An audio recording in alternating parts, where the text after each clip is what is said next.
Callum Reed had spent 3 years alone on his land, content with the quiet rhythm of isolation. No neighbors, no passing riders, no eyes judging him. The fields were his companions, the work his solace, and he liked it that way.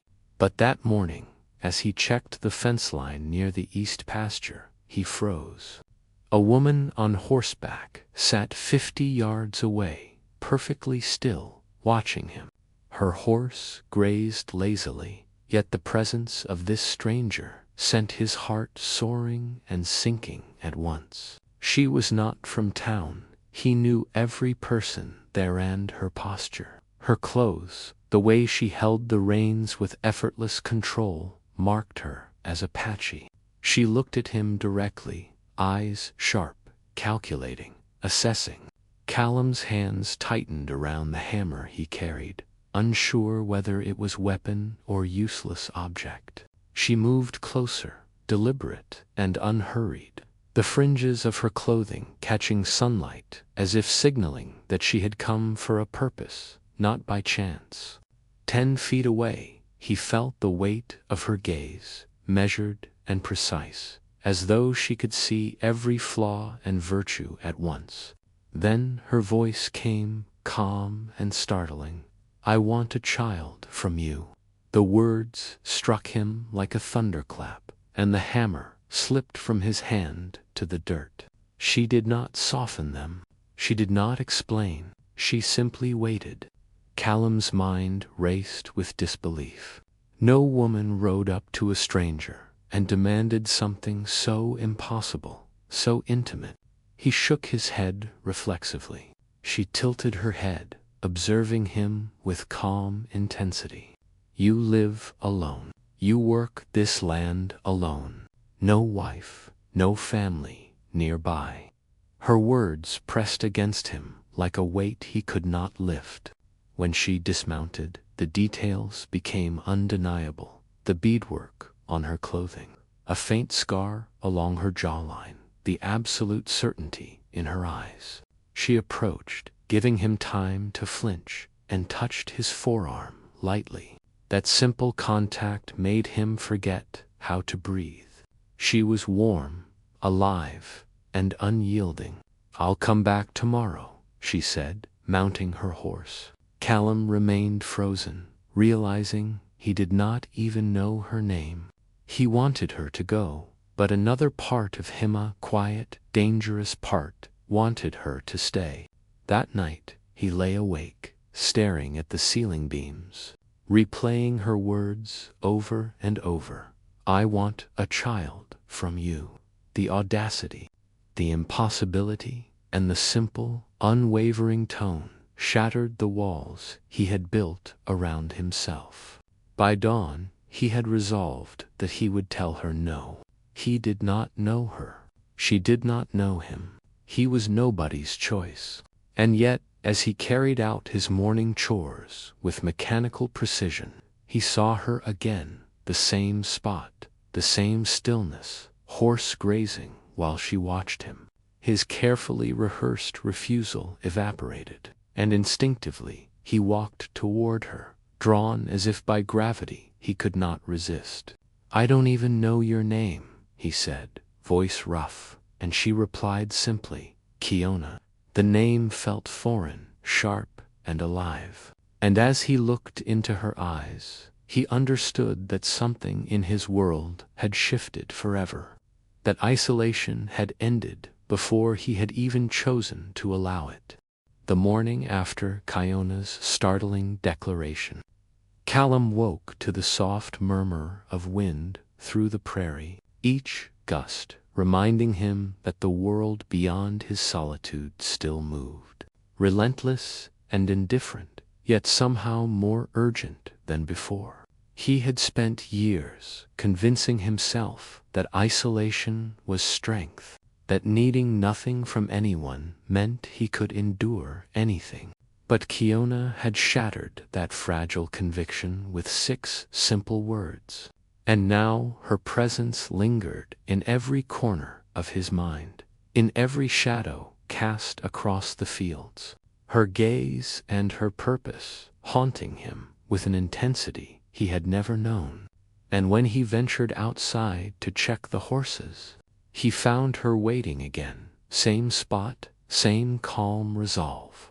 The horse grazing as though time itself bent around her patience. And Callum felt a pull in his chest that was both terrifying and inexplicably thrilling, compelling him toward her, despite his carefully built defenses. She dismounted without haste, boots softly hitting the dirt, and he observed the meticulous beadwork of her clothing, the subtle scars that hinted at trials endured, the undeniable authority in her stance. And he realized that she was testing him as much as he was testing himself, silently measuring whether he could rise to the impossible expectations she had placed before him. And as the day progressed, the sky darkened with gathering storm clouds, a forewarning that nature itself mirrored the turmoil inside him, the rain promising both cleansing and challenge. And when the first drops fell, Kiona gestured toward the old roof of his small house, pointing out the rotted boards that would fail against the tempest. And Callum, pride warring with necessity, reluctantly climbed the ladder with her steadying hand beneath him, feeling the fear of height and the urgency of the moment collide, hammering nails into the decayed wood while the wind tugged at him, the rain lashing down, drenching both. Yet Kiona remained unwavering, watching, grounding him, her presence a quiet command, a challenge that could not be ignored.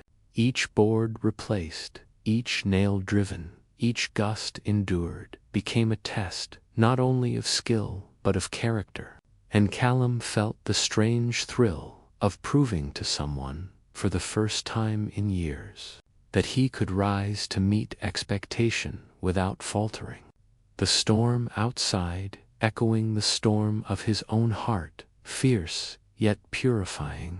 When at last he descended the ladder, breath ragged, muscles trembling, Kiona caught his arm, and together they watched the downpour drench the prairie, lightning splitting the sky, thunder rattling the walls. Yet inside the house remained dry, safe, a small triumph forged by courage, trust, and shared determination. And as they finally entered the modest interior, soaked and shivering, Callum felt a warmth that had nothing to do with physical comfort, the fire of connection, of choice, of daring to face fear not alone but with someone who saw him, truly saw him. And the realization settled deep in his chest that the path ahead, deciding, committing, was as terrifying as it was necessary. That the challenge Kiona had set before him was not merely about survival or strength, but about proving to himself, to her, and perhaps to the world, that he could be worthy of trust, of partnership, of a life that demanded both courage and heart. And in that quiet, storm-lashed moment, standing beside her in the house they had defended from the tempest, Callum understood for the first time that the journey toward connection would be harder, wilder, and infinitely more rewarding than the solitary life he had once embraced. And he welcomed it with trembling hands, racing heart, and a mind suddenly alive with possibilities he had never dared imagine. Days passed, and with them came the shadow of Kiona's people, an invisible pressure pressing against Callum's chest that he could neither ignore nor escape. For the elders, the council, the voices of tradition, all weighed heavily on her choices and, by extension, on him. He had learned to read the wind, the habits of horses, the subtle signs of approaching storms. But nothing had prepared him for the scrutiny of those who measured worth not by quiet deeds but by heritage, strength, and obedience. And now, standing beside Kiona as they waited by the pasture, he saw them emerging over the ridge, 3 riders, older, poised with authority, their horses moving like shadows cast by judgment itself, Apache like her, yet carrying a weight of expectation that seemed to press down on every blade of grass and every shudder of his own heart. And Kiona's hand tightened around his, her eyes flicking to each rider with a sharp, calculating focus that betrayed the slightest tremor of concern, but no fear, not exactly. For her resolve was forged in trials he could only glimpse through the intensity of her gaze. And as they approached, speaking rapidly in their language, he caught only fragments, the sharp tones of the undercurrent of warning, and yet he felt the weight of their assessment as clearly as if it had been spoken in English, measuring him, challenging him, daring him to prove his worth or crumble beneath their judgment. And Callum realized then that this was not just about Kiona or him, it was about culture, legacy, survival, and the continuation of a way of life that depended on choices far larger than any single person. And he drew in a trembling breath, reminding himself that courage was not the absence of fear, but action despite it, as he stepped forward to stand beside her. Shoulders squared, though his pulse raced, heart hammering like the thunder that still lingered from the last storm. And he saw the older woman, her eyes like flint, judging, weighing, measuring, and when Kiona spoke in their language, firm but calm, there was a tension in the air that vibrated through every nerve in Callum's body, for he understood the stakes. One word, one gesture, one faltering step, and everything they had begun to build, the fragile trust and connection, could collapse like a house in a gale. Yet Kiona's hand in his, warm and unwavering, grounded him, giving him the strange, terrifying confidence to meet their gaze. And when the older woman finally shifted to English, her words sharp, demanding, warning that his presence, his actions, his very self could affect generations, Callum felt the responsibility settle like stones in his chest, heavy, undeniable, but also oddly clarifying, as though the universe itself had set this moment to separate him from the man he had been and beckoned him to become, the one worthy of trust, courage, and partnership. And Kiona's voice, low but steady, met theirs with calm defiance, protecting him as much as herself, articulating that strength was not always volume, that quiet patience and respect mattered, that the bonds forged in fire and choice were stronger than the chains of expectation. And as the riders finally withdrew, mounting and riding back over the ridge, leaving dust and tension behind, Callum felt a strange exhilaration, a recognition of himself he had never known, and he understood that courage, partnership, and choice were no longer abstract concepts. They were living, breathing realities he had to step into, fully unflinching, because the woman beside him had already done so. The following days unfolded with an intensity that Callum had never known, each sunrise bringing not only light but a challenge, a subtle reminder that the world outside his fields was alive with expectation and scrutiny. And Kiona, steadfast and unyielding, remained both his anchor and his guide, for every task she set before him, from repairing fences along the east pasture to hauling water for the wild horses at the property line, was imbued with a lesson, a test, a quiet demand for courage, patience, and resilience.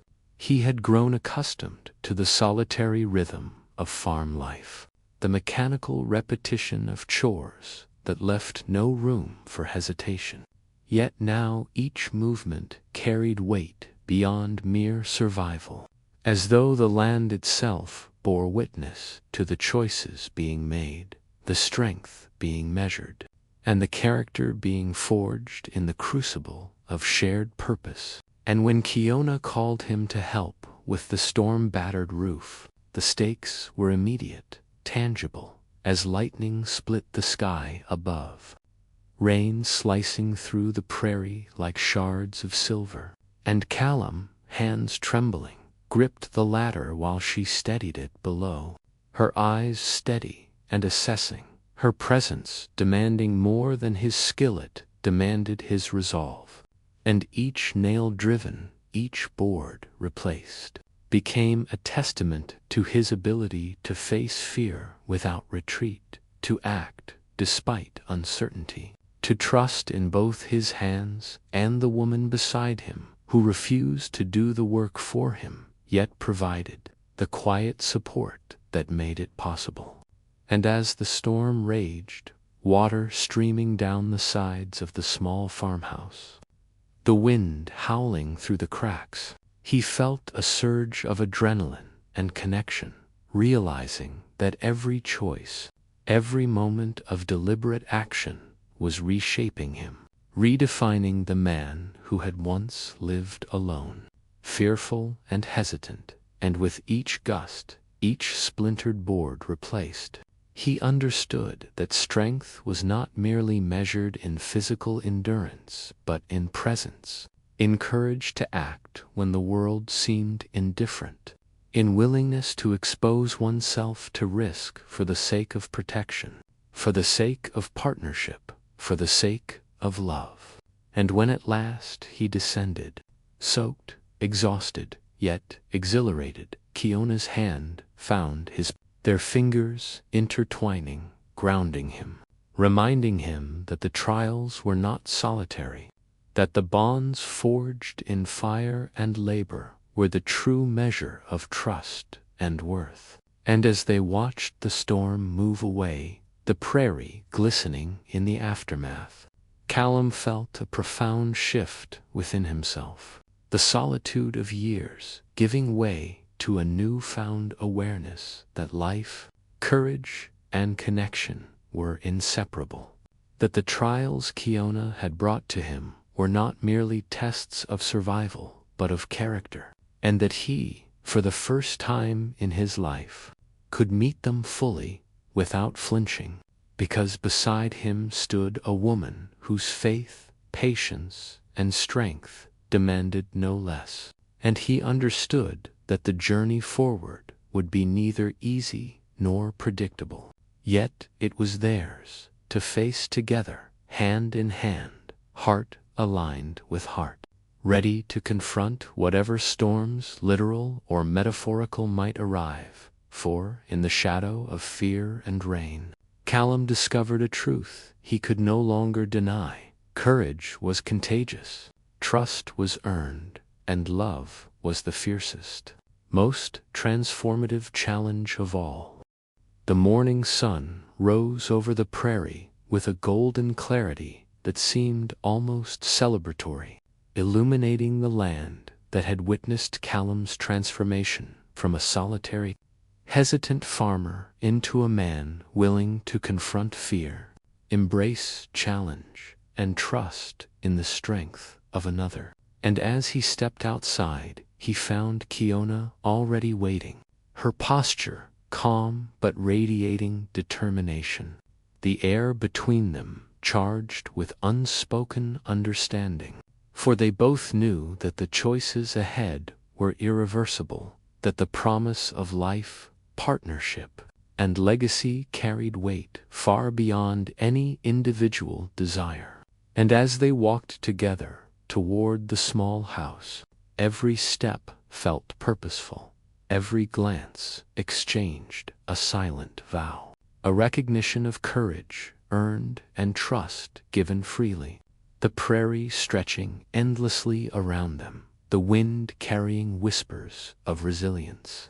And when Kiona's hand brushed against his warm and grounding, Callum felt a surge of certainty that had been elusive for years.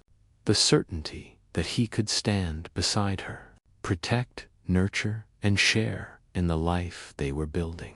For the child she carried represented not only the continuation of her people's heritage, but also a bridge between two worlds. And he understood that to honor that responsibility required more than physical labor or skill. It required heart, patience, wisdom, and the willingness to bend without breaking, to adapt without surrendering, to lead without imposing.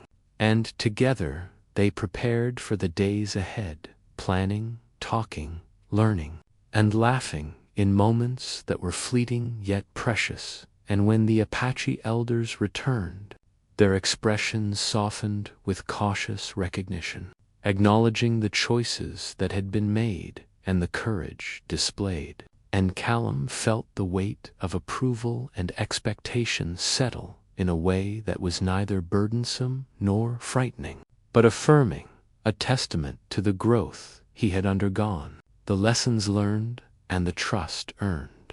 And as the hours passed, they moved seamlessly between work and quiet reflection. The repairs on the farmhouse completed, the fields tended, and the animals cared for. Yet the most profound labor was of a different kind. The deliberate building of understanding, the conscious choice to embrace vulnerability and strength in equal measure.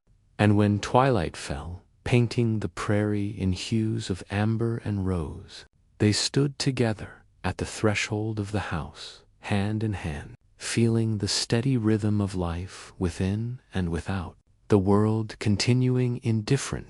Yet they had forged a space immune to doubt, a sanctuary built on mutual courage and unwavering trust.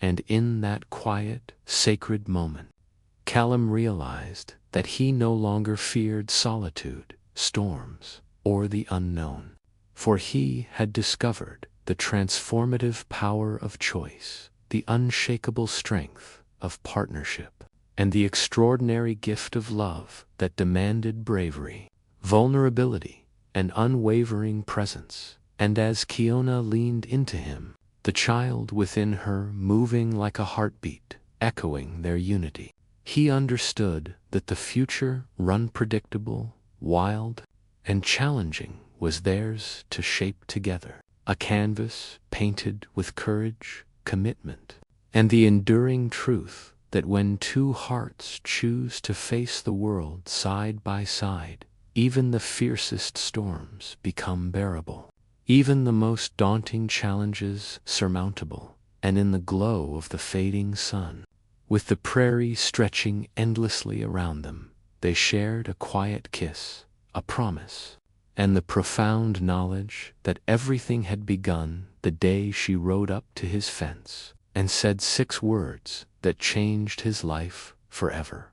"I want a child from you."